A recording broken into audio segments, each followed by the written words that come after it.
মৌলভীবাজারের চা শ্রমিকদের ঘামে শ্রমে প্রতি বছর চা উৎপাদনের লক্ষ্যমাত্রা ছাড়িয়ে গেলেও তাদের ছেড়ে যায়নি দারিদ্র্য।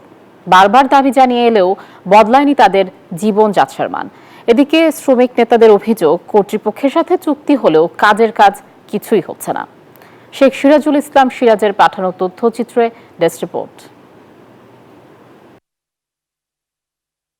সাক্ষী হয়ে আছে প্রকৃতির সবুজ চাদরে মোড়ানো উঁচু উঁচু পাহাড় ঘেরা চা বাগান।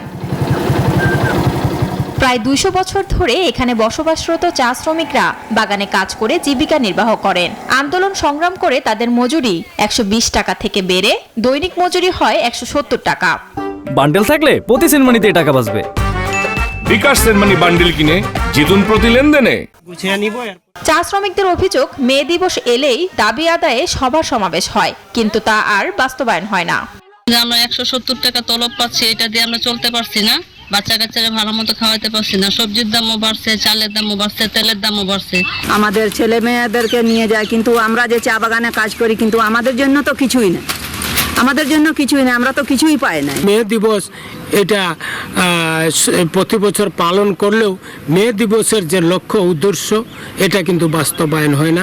অভ্যন্তরীণ সরকার উপদেষ্টার কাছে আমি আকুল আবেদন করব যাতে আমাদের চা শ্রমিকদের যেগুলা দেওয়া দাবি, যেগুলা মৌলিক অধিকার, সেগুলো যাতে বাস্তবায়ন হয়। তবে দ্বিপাক্ষিক চুক্তি হলেও অনেক বাগান মালিক কাজের সমানুপাতিক মজুরি দিচ্ছে না বলে জানান শ্রমিক নেতারা। সিন্ডিকেটটা ভেঙে, আমরা জানি এটা সিন্ডিকেট আছে, এই জন্যই চায়ের দর বাড়তেছে না।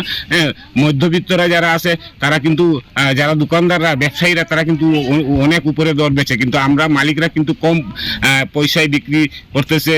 চা শ্রমিকদের মৌলিক চাহিদা ও অধিকার পূরণে বাগান মালিক ও সরকারকে এগিয়ে আসার আহ্বান সংশ্লিষ্টদের। শান্তা ইসলাম, ডেস্ক রিপোর্ট, নিউজ 24।